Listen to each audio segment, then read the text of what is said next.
नमस्कार, बहुत स्वागत है आप सभी का। मैं हूं आपके साथ नैना यादव, लेकर हाजिर हूं हमारा खास शो पूछता है इंडिया। हम बात करने जा रहे हैं पाकिस्तान की, जिस पर वो कहावत बिल्कुल सटीक बैठती है कि रस्सी जल गई लेकिन बल नहीं गया।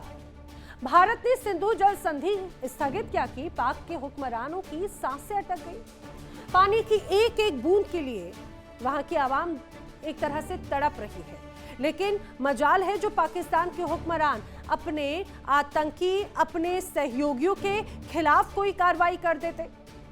और अब एक बार फिर पाकिस्तान की निहायत ही कमजोर सरकार के मुखिया शहबाज शरीफ ने गीदड़ भभकी देने की कोशिश भी की। क्या कहा है, पहले वो सुनिए। हाज़रीन कराम, गुज़िश्ता बरस जंग में शिकस्त के बाद भारत ने सिंध ताश मुआहदे को यकतरफा और गैर कानूनी तौर पर मुअत्तल करके खुद को अमन का दुश्मन साबित किया है। मैं वाशगाफ अल्फाज में ऐलान करता हूं कि पाकिस्तान के पानी की एक एक बूंद हमारी रेड लाइन है। भारत राह रास्त पर ना आया तो उसे बराह रास्त जवाब दिया जाएगा। कभी कभी तो हंसी आती है शहबाज शरीफ या पाकिस्तान की तरफ से जो खोखली धमकियां दी जाती हैं कि ये वही बात है कि घर संभलता नहीं और दूसरे देश को, वो भी हिंदुस्तान को ही धमकी देने की कोशिश करते हैं। पूरा मामला क्या है आइए मैं आपको बताती हूँ। पाकिस्तान का स्वतंत्रता दिवस और इस मौके पर इस्लामाबाद में यादगार फतेह कार्यक्रम का आयोजन किया गया, जिसमें बोलने के लिए पहुंचे पाकिस्तान के पीएम शहबाज शरीफ। उनको ऑपरेशन सिंदूर से मिली हार और सिंधु जल संधि की याद आ गई। उन्होंने सिंधु जल संधि को लेकर भारत को गीदड़ भभकियां देने की कोशिश की। साथ ही पाकिस्तान के पानी की एक एक बूंद को रेड लाइन करार दिया है। उन्होंने सिंधु नदी के पानी के लिए हर मुमकिन कदम उठाने की बात कही। हालांकि ये भी बता दें, पहला मौका तो है नहीं जब पाकिस्तान ने इंडस वाटर ट्रीटी पर दुनिया का ध्यान अपनी ओर खींचने की कोशिश की। कुछ दिन पहले ही इस्लामाबाद में एक अंतर्राष्ट्रीय सम्मेलन हुआ था, जिसमें चीन समेत दूसरे देशों के एक्सपर्ट्स भी शामिल हुए और उस दौरान भी पाकिस्तान के हुक्मरानों ने भारत को जमकर गीदड़ भभकी दी। लगातार वो धमकाने की कोशिश करते रहे इन कागजों के शेरों की तरफ से। पाकिस्तान के ये हुक्मरान हैं जो जनता को प्यासा छोड़ सकते हैं, उनको प्यास से तड़पते हुए मरते देख सकते हैं, लेकिन आतंकियों के खिलाफ कार्रवाई करेंगे? बिल्कुल नहीं। जो खून बहाने की धमकी देंगे लेकिन आतंक फैलाने की कोशिश वो जरूर करेंगे। जिनके घर में खाने को भले ना हो, भीख मांगने की नौबत भले ही आ जाए, लेकिन बंदूकों में बारूद हो या जुबान में जहर जरूर भरा हुआ मिल जाएगा। अब यही वजह है कि वो चारों तरफ से घिरे हुए हैं। कभी बलूचिस्तान में, कभी खैबर पख्तूनख्वा में, कभी पीओके में। वहां पर अफगान लड़ाके लगातार उनकी बड़ी एक तरह से चुनौती उनको दे रखे हैं। हिंदुस्तान से पंगा लेने चले हैं, फिर भी घर में पूरी तरह से घिर गए, हर बार पिट जाते हैं, लेकिन फिर भी हालात जरा समझिए। हिंदुस्तान को गीदड़ भभकी दे रहे हैं। मेरे साथ में खास मेहमानों का पैनल कनेक्ट हो रहा है। रक्षा विशेषज्ञ retired lieutenant colonel J S. Sodhi ji मेरे साथ में कनेक्टेड हैं। रक्षा विशेषज्ञ विंग कमांडर आलोक सहाय मेरे साथ में कनेक्टेड हैं।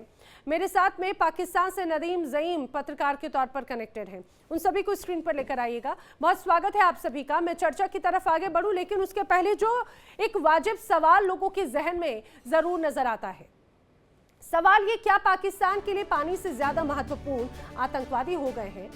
जिंदा रहने के लिए खाने से ज्यादा जरूरी क्या पानी है? और क्या पाकिस्तानी हुक्मरान ये बुनियादी सिद्धांत भूल चुके हैं?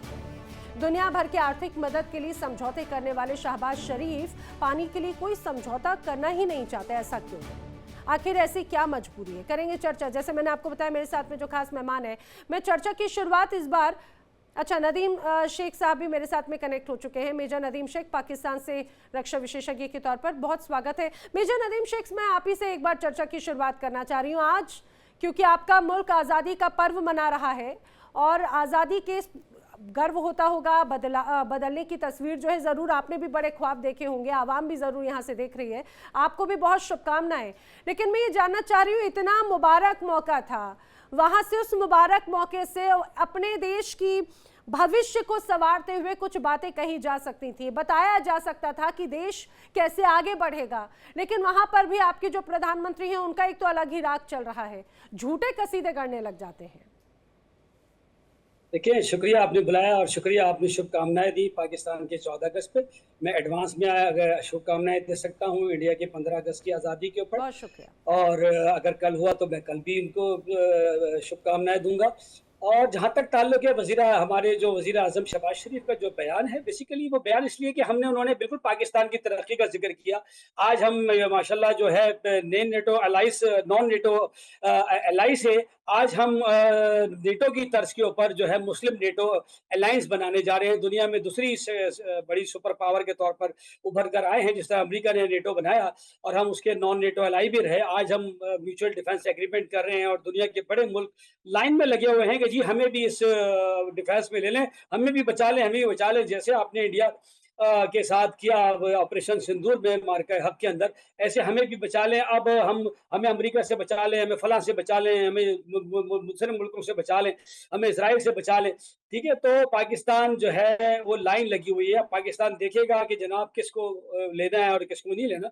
जहां तक ताल्लुक है, उन्होंने ये बात की कि सिंध ताश माहिदे की खिलाफ वर्जी है, क्योंकि ये हमारे लिए एक इरिटेंट है।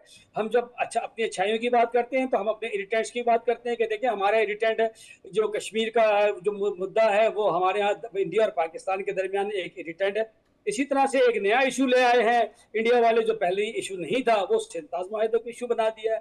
तो वो एक एक करके उन इश्यूज को एड्रेस कर रहे थे कि कश्मीर बनेगा पाकिस्तान, और इंशाल्लाह ये जो आपका यह सिंध ताश माहिदा अगर इसकी खिलाफ वर्जी की गई तो वील ब्लो अप, तो हम उड़ा के रख देंगे। और ये आज देखिए बात यह है कि अलग होने का निर्णय तो सभी ने साथ में लिया, लेकिन बात यह कि खासतौर से उस अलग होने के निर्णय के साथ में मलाल तो मन में होता होगा कि काश अगर आप भी हिंदुस्तान का हिस्सा होते तो आज बड़े फक्र से जरूर कह सकते। वो बड़ी तस्वीर जरूर यहाँ पर बदलती है। मैं जल्दी से यहाँ पर जो भी हालात हैं उनको ध्यान में रखते हुए मैं ये बात बोल रही थी। अच्छा आलोक सहाय जी, मैं आपसे भी इस बात को जरा समझने की कोशिश कर रही हूँ। मौका इतना अच्छा होता है तो जब भी कोई प्रधानमंत्री होता है तो अपने फ्यूचरिस्टिक अप्रोच को दर्शाता है, भविष्य में क्या वो सुविधाएं जनता को देने वाला है उसकी तरफ जाते हैं। इनका पुराना ही रोना क्यों नहीं खत्म होता?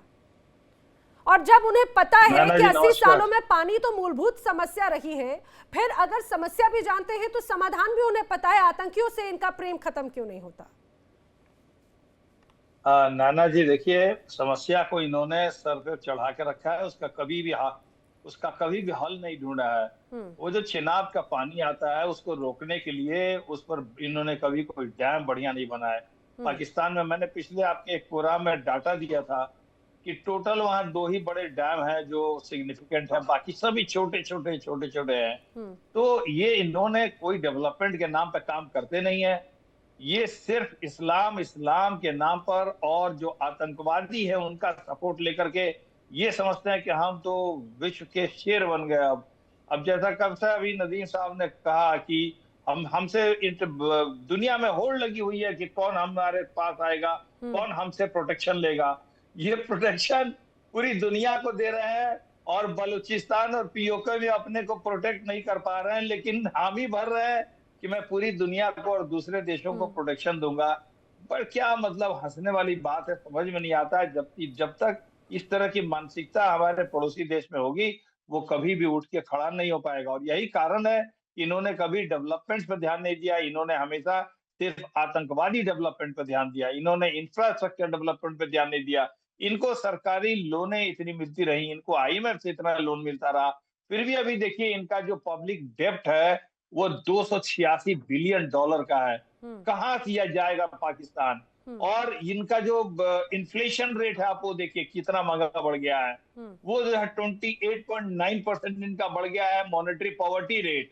तो ऐसे में इनकी हालत, और 3 जगह पे इनका विद्रोह हो रखा है। लोग पाकिस्तान से तोड़ के अपने आप को इंडिपेंडेंट कर रहे हैं। एक ने अपना झंडा गाड़ दिया, स्वतंत्रता अपनी घोषित कर दी। एक जगह खड़ा होकर के सारे लोग कह रहे हैं कि हम कश्मीर में मिलना चाहते हैं, लाइन ऑफ कंट्रोल की तरफ कूच करो, पाकिस्तान में हमें नहीं रहना है।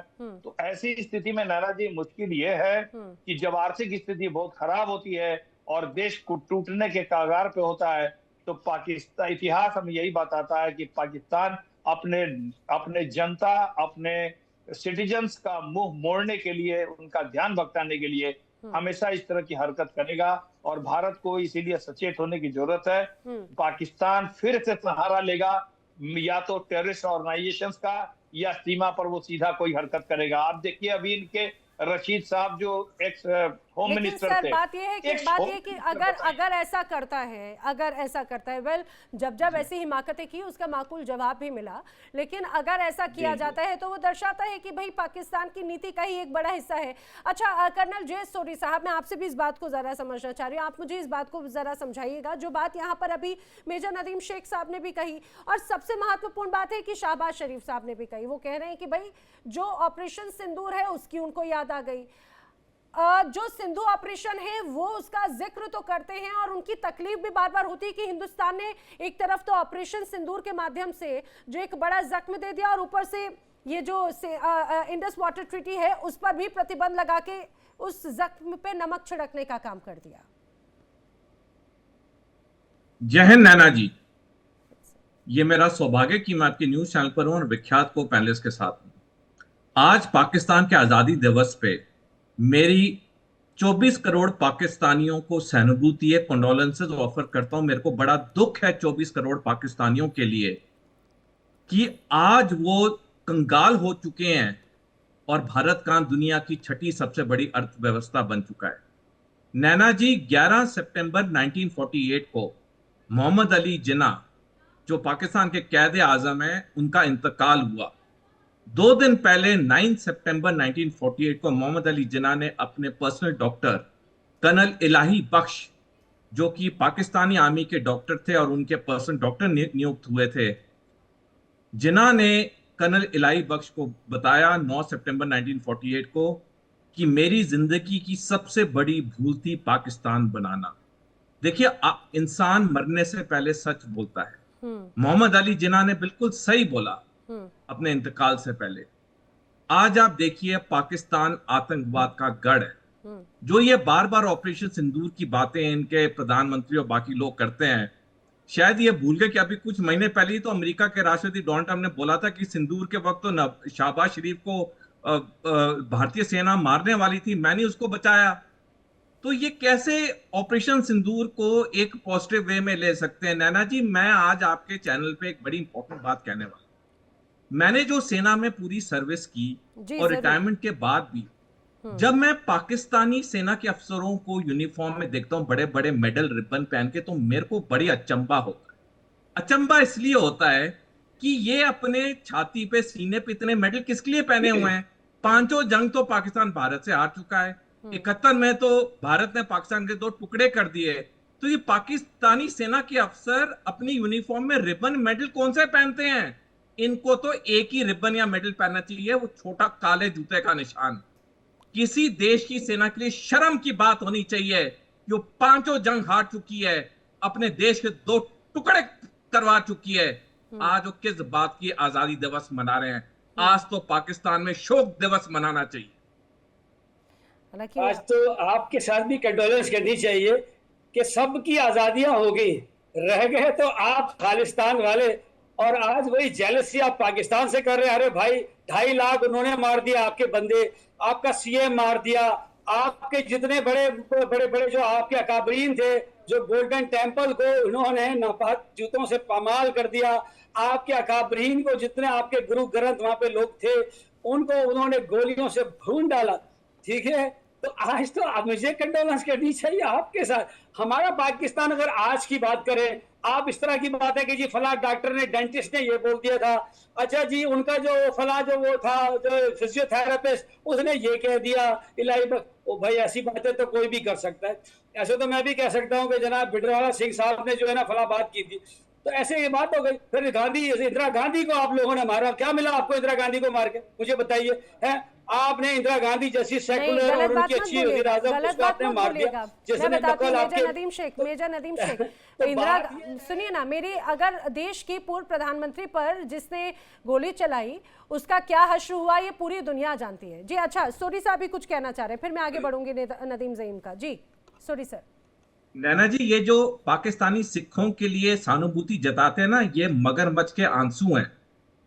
1947 में जब पाकिस्तान एक नया देश बना, पाकिस्तान में 9 लाख सिख रहते थे। आज की तारीख में पाकिस्तान में 10,000 सिख भी नहीं है, क्योंकि पिछले 8 दशकों से पाकिस्तानी सेना और हुकूमत ने वहां के 9 लाख सिखों पे इतने अत्याचार किए, धर्म पर परिवर्तन किए, सिख औरतों का बलात्कार किया। आज 10,000 सिख भी नहीं है। देखिए इंडिया डेली 24/7 अब आपकी स्मार्ट टीवी पर। इंडिया डेली मौजूद है सभी डिजिटल प्लेटफॉर्म पर लाइव और लगातार। इंडिया डेली 24/7 हर दिन राष्ट्र को समर्पित।